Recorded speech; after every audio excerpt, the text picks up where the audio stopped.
warahmatullahi wabarakatuh dan selamat berjumpa kembali di pertemuan yang ketiga.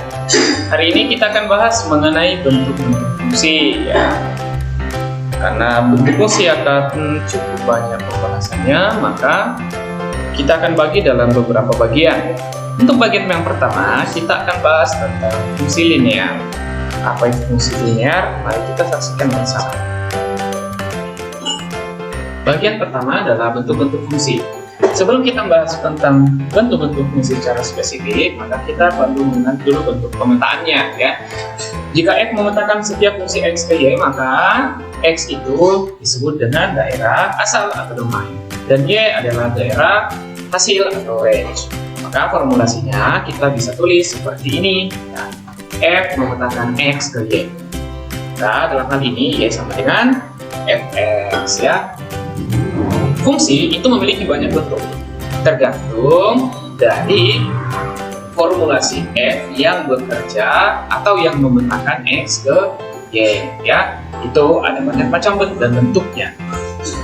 Nah, namun demikian sebelum kita bahas masalah itu lebih lanjut, maka kita perlu mengetahui bagaimana cara menyajikan sebuah himpunan untuk daerah asal dan daerah hasil. Saya harus memperhatikan dua syarat. Yang pertama, ada yang disebut dengan syarat mutlak. Syarat mutlak adalah syarat yang harus dipenuhi dalam menentukan batasan interval ya dari sebuah fungsi. Dalam hal ini kita menggunakan himpunan bilangan real. Yang kedua adalah syarat khusus. Syarat khusus adalah syarat yang hanya dimiliki pada fungsi-fungsi tertentu. Jadi tidak semua memuat atau menggunakan syarat khusus ini. Bentuk pertama yang menggunakan yaitu dia berbentuk rasional atau pecahan. Syaratnya pecahan adalah penyebut itu tidak boleh nol. Nah, itu syarat khusus yang pertama. Yang penyebut itu yang ada di bawah. Yang kedua adalah bentuk irasional atau bentuk akar. Syaratnya adalah semua bilangan yang ada di dalam akar itu harus bernilai positif. Maka dalam hal ini Fx lebih dari atau sama dengan 0 ya. Jadi seperti itu. Kenapa? Karena kita terikat pada syarat mutlak, yaitu harus menggunakan bilangan real. Nah, seperti ini contohnya, contoh penulisannya. Ini contoh penulisan daerah asal. X sedemikian sehingga ini dibaca dari kanan, X kurang dari atau sama dengan 5 dan lebih dari atau sama dengan -2. Maka ini disebut dengan interval dari domain. Yang kedua, di sini ada X tidak sama dengan 1. Artinya bilangan -2 sampai 5 itu bisa digunakan kecuali angka 1. Maka 1 ini disebut dengan syarat khusus. Nah, sementara karena kita hanya menggunakan bilangan real, maka X elemen real ini disebut dengan syarat mutlak. Nah, ketiga unsur ini tidak selalu hadir dalam setiap penulisan himpunan. Tergantung yang tadi, kalau dia bentuknya pecahan, maka dia punya syarat khusus. Kalau dia bentuknya akar, maka dia adalah syarat khusus. Nah, sekarang kita masuk pada fungsi yang pertama, yaitu fungsi konstan. Fungsi konstan dapat dikenali dengan tidak memiliki variabel yang tertulis secara jelas, karena variabelnya berpangkat 0. Kita biasa kenal dengan istilah konstanta. Untuk umumnya seperti ini. Nah, itu ya. Jadi contohnya seperti berikut. Fungsi F memetakan setiap X ke 3. Tentukanlah formulasi fungsi, gambarkan grafik fungsi, daerah asal, dan daerah hasil. Nah, maka kalau kita jawab, langkah pertama adalah kita tuliskan formulasi fungsinya dulu. Ingat, formulasi fungsi ini, F itu memetakan dari X ke 3 ya. Nah, kita tulis Fx sama dengan 3. Maka Fx sama dengan 3. Nah, kemudian gambarkan grafik fungsinya. Kalau kita gambarkan grafik fungsinya, tinggal kita buatkan dalam koordinat kartesius ya. Ini grafik fungsinya. Koordinat kartesius, grafik fungsi itu adalah kumpulan titik-titik dengan pola tertentu atau mengikuti pola tertentu. Karena dia adalah konstan, maka fx sama dengan 3.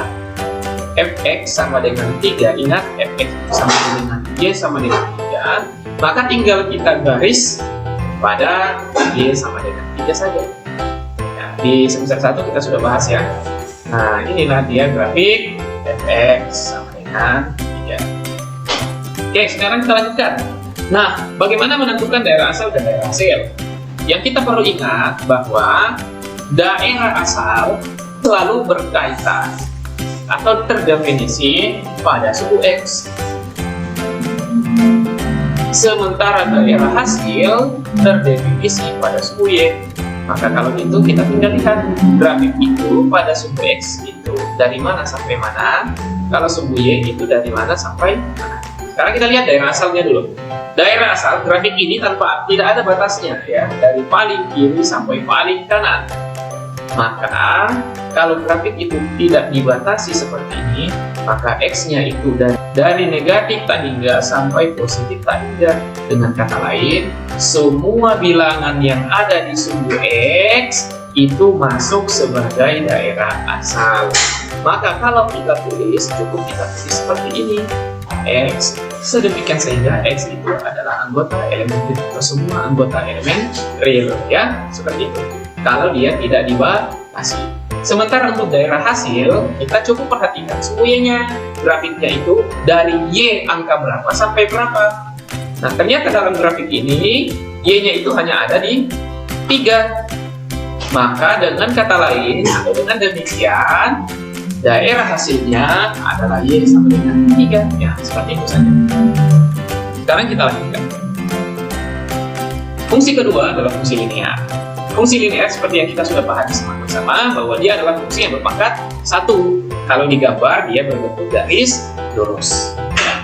Atau fx sama dengan ax tambah b ditulis fx sama dengan ax tambah b atau y sama dengan ax tambah b. Nah, dengan a, b itu adalah bilangan real. Dan ingat yang paling penting bahwa grafiknya adalah garis lurus. Nah, sekarang perhatikan contoh berikut. Yang manakah yang di bawah ini yang merupakan fungsi linear? Konstan. Atau dia fungsi konstan, yang fungsi sebelumnya ini bukan linear. Sorry ya, salah tulis tadi. Ini linear, ini linear, ini linear. Sekarang apa? Karena semuanya berpangkat 1 variabelnya. Ini y-nya pangkat 1, x-nya pangkat 1. Y-nya pangkat 1, x-nya pangkat 1, 1, 1. Jadi variabel kalau tidak ditulis pangkatnya berarti dia adalah berpangkat 1. Dan semua yang berpangkat 1 dia adalah fungsi linear. Sekarang yang kedua, contoh yang berikutnya. Daftar yang ada di sini dia bukan fungsi linear ya. Dia bukan fungsi linear. Kenapa? Coba kita lihat. Y sama dengan X tambah 1 kali X kurang 2. Ini kalau kita kali masuk seperti yang kalian sudah pernah pelajari di SMP, maka jatuhnya X kali X pangkat 2. Nah, X pangkat 2 itu bukan lagi berpangkat 1. Maka kesimpulannya dia adalah bukan fungsi linear. Ini juga sama, di eksponen dia adalah X pangkat 1. Salah. Ini juga di eksponen, ini adalah X pangkat 1 per 2. Maka contoh-contoh yang ada di sini itu semua contoh bukan fungsi linear ya. Sekarang bagaimana cara menggambarkan grafiknya? Saya cuma mengingatkan bahwa menggambar grafik linear setidaknya kita lakukan adalah tentukan 2 titik potong sembarang yang melewati grafik fungsi linear. Yang kedua adalah hubungkan 2 titik yang kita peroleh dengan garis lurus. Tapi ingat, dalam menghubungkan 2 garis lurus atau menghubungkan 2 titik, kita perhatikan jika dia memang interval. Interval. Kalau batasan, jika batasannya itu membuat kurang dari sama dengan atau lebih dari sama dengan, maka ujung grafik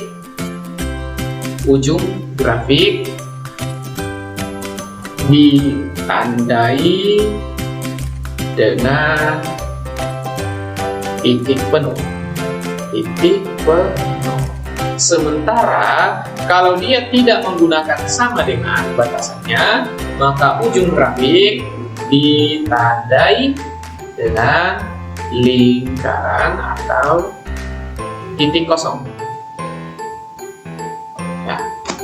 Seperti apa contohnya? Yang seperti ini. Misalnya gini ya. Misalnya nih, X-nya interval X itu kurang dari 2, lebih dari atau sama dengan 1 misalnya. Maka kalau kita gambar yang dulu kan, maka titik 2 pada titik 2 itu lingkaran kosong.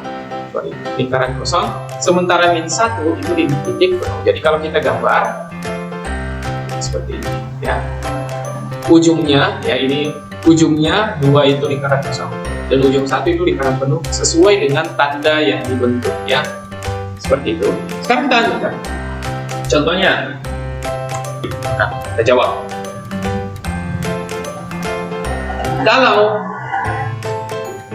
ada pertanyaan seperti ini, formula fungsinya belum diketahui, maka yang kita susun pertama kali adalah formula fungsinya. Formula fungsinya adalah fx dengan x tambah 1 sesuai dengan pemetaannya. Pemetaan oleh fungsi n itu dari x ke x tambah 1 ya. Maka kita tulis fx sama dengan x tambah 1. Sekarang yang kedua, tentukan nilai fungsi n. Nah, sekarang nilai fungsi n di soal sudah diketahui, dia hanya bertanya pada titik x sama dengan min 2 dan x sama dengan 1. Jadi ada 2 titik nanti yang akan kita peroleh. Kan, untuk x sama dengan minus 2, kita tinggal memasukkan min 2 ini menggantikan x. Oke, maka diperoleh f min 2 sama dengan min 2 tambah 1. Maka f min 2 sama dengan 1. Ingat yang tadi, fx itu sama dengan y. Maka koordinatnya x-nya min 2, y-nya 1. Titik yang kedua sama, maka diperoleh 1 sama dengan 2. Atau koordinatnya adalah 1,2. Kalau ada penulisan seperti ini, yang di dalam itu adalah daerah asal, yang di luar itu adalah daerah hasil. Atau yang di dalam adalah x, yang di luar adalah y. Bagi kita gambarkan, maka yang pertama kita lakukan adalah tentukan titik ini dulu. Di mana letaknya titik min 2,1. Ini x-nya min 2, y-nya min 1. Sorry, di sini salah ya, min 2 tambah 1 itu min 1, di sini minus 1. Maka min 2, min 1. Di sini titik pertama. Nah, berikutnya adalah titik kedua. 1 tambah 1 adalah 2. Berarti koordinatnya adalah 1,2. X-nya 1, Y-nya 2. Nah, sekarang kita mau menghubungkan ya. Kita mau menghubungkan karena dia adalah X elemen real, maka grafik ini tidak ada batasnya. Makanya ini dihubungkan, kita perpanjang ke atas dan kita perpanjang ke bawah tanpa batas ya. Jadi seperti itu kalau kita menggambar grafik. Sekarang terakhir, kita tentukan daerah asal dan daerah hasil.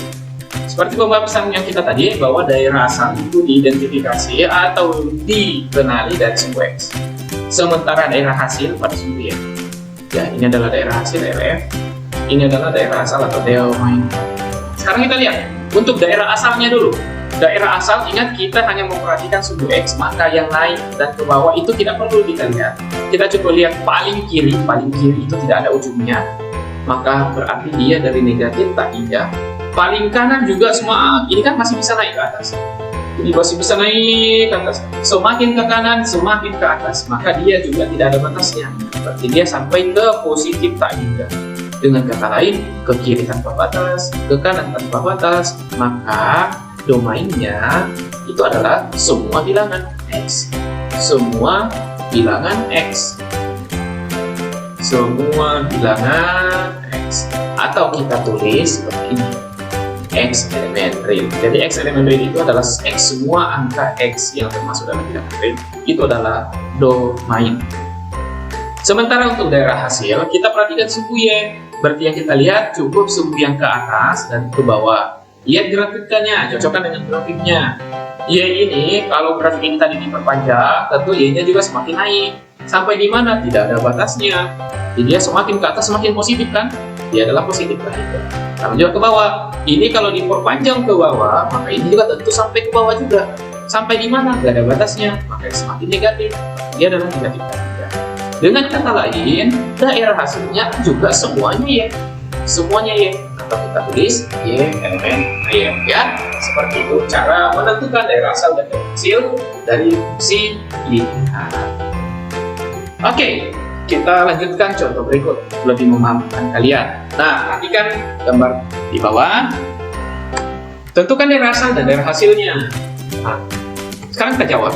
Ingat tadi, daerah asal dikenali dari sumbu X. Nah, sumbu X. Maka kita lihat grafik ini, cocokkan sumbu X-nya. Mana X-nya? Coba kita lihat ya. Mana X-nya? Ternyata X-nya cuma di sini. X, berarti X-nya dari 2 sama min 1. Berarti inilah daerah domain. Berarti domainnya cuma dari min 1 sampai dengan 2 ya. Ini untuk sumbu X. Maka kita lihat lagi ujungnya. Ujungnya titik penuh, karena di sini tidak ada titik kosong kan? Berarti dia pakai sama dengan, berarti X itu ke kirinya 2 kan berarti kurang dari 2 kan? Nah, tapi ke kanannya 1 berarti lebih dari 1. Nah, itulah domain. Tapi kalau kita tulis lengkap, kita tuliskan syarat mutlaknya bahwa dia adalah X elemen D. Oke? Sekarang kita lihat untuk daerah hasil. Untuk daerah hasil, kita lihat sumbu Y. Nah, sumbu Y-nya di mana? Sumbu Y-nya itu yang tegak. Ini sumbu Y, ini sumbu X. Nah, sumbu Y-nya ternyata dimulai dari angka 3. Di ujungnya angka 3. Paling bawah ada di angka 0. Ya, berarti daerah hasilnya dari mana? Dia cuma dari 0 sampai 3. Maka ujungnya juga titik penuh, maka RF itu adalah sumbu Y. Dari mana sampai mana? Dari 0 sampai 3. Maka kalau dia ditulis, karena titiknya penuh, berarti X yang kurang dari sama dengan 3 lebih dari atau sama dengan 0. Nah, seperti itu cara penulisannya. Untuk identifikasinya, Y adalah elemen ya, seperti itu. Contoh lainnya misalnya nih. Nah, sekarang kita keluarkan ya. Ini FA sama dengan 7. Kira-kira yang ditanyakan apa? Ini apa ini? Ini adalah daerah hasil atau Y-nya ya. Sementara ini adalah daerah asal atau X-nya. Jadi, ini kalau kita gambarkan dalam koordinat, ini ada fungsi ya. Ini kita sudah tahu ini angkanya 7, tapi kita data di sini pasangannya adalah A. Nah, maka ini adalah koordinatnya A, 7. Nah, fungsi ini dipenuhi oleh fx sama dengan x kurang 2. Maka kalau kita tuliskan atau kalau kita kerjakan, tinggal kita masukkan aja. Oh, berarti kalau x-nya sama dengan A, berarti kalau x-nya sama dengan A, maka FA-nya itu sama dengan 7. Tinggal kita masukkan ganti x dengan A. Berarti A dikurang 2 sama dengan 7, A-nya sama dengan 9. Hindar ruas atau kedua ruas ditambah dengan 7. Nah, seperti itu ya. Nah, sekarang kita lanjutkan. Nah, coba. Itulah penjabaran tentang fungsi linear. Untuk mengupgrade apa yang kalian sudah saksikan, silakan kalian kerjakan latihan yang ada 3 nomor ini. Oke, sekian itu aja dulu untuk pertemuan pertama. Jangan lupa untuk dikumpulkan. Terima kasih. Assalamualaikum warahmatullahi wabarakatuh.